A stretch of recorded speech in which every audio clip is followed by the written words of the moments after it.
شفاعتی، جس نے میرے روزے کی زیارت کی اس پر میری شفاعت واجب ہو گئی۔ اب یہاں تین باتیں سمجھنی ہیں۔ انعام کتنا بڑا ہے؟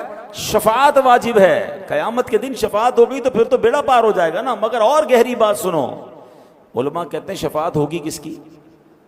یاد رکھیے گا، کسی غیر مسلم کی شفاعت نہیں ہوگی۔ جو ایمان لے کر دنیا سے جائے گا، ایمان والا مرے گا، اس کی شفاعت ہوگی۔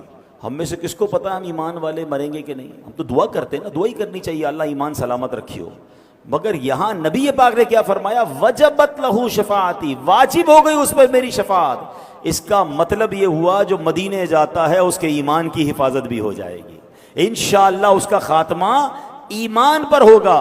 ایک اور عشق والی بات سنو، روایتوں میں آتا ہے جب قیامت کا دن آئے گا نا، سب سے پہلے شفاعت کبریٰ تو نبی پاک کو عطا کی جائے گی۔ سب سے پہلے شفاعت نبی پاک فرمائیں گے، جنت کا دروازہ کھلوائیں گے، اللہ کی بارگاہ میں سجدہ کریں گے، آپ کو شفاعت کی اجازت ملے گی۔ مگر اس کے بعد انبیاء بھی شفاعت کریں گے، اولیاء بھی شفاعت کریں گے، حافظ قرآن شفاعت کریں گے، حاجی اپنے گھر والوں کی شفاعت کرے گا۔ یہ تفصیل ہے کہ کس کس کو قیامت کے دن شفاعت کا موقع ملے گا۔ مگر سنو، جو مدینے گیا ہے، نبی پاک نے یہ نہیں فرمایا اس کی شفاعت واجب ہو گئی، فرمایا اس پر میری شفاعت واجب ہو گئی۔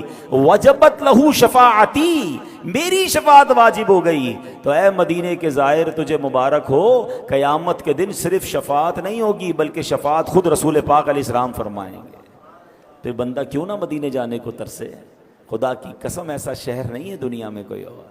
ہاں، دنیا میں آپ نے کئی ملک دیکھے ہوں گے، کئی شہر دیکھے ہوں گے، ایک دو بار دیکھنے کے بعد آپ کہتے ہیں یار 2 بار دیکھ لیا، اب کہیں اور چلتے ہیں۔ کتنی بار ایک جگہ جائیں گے؟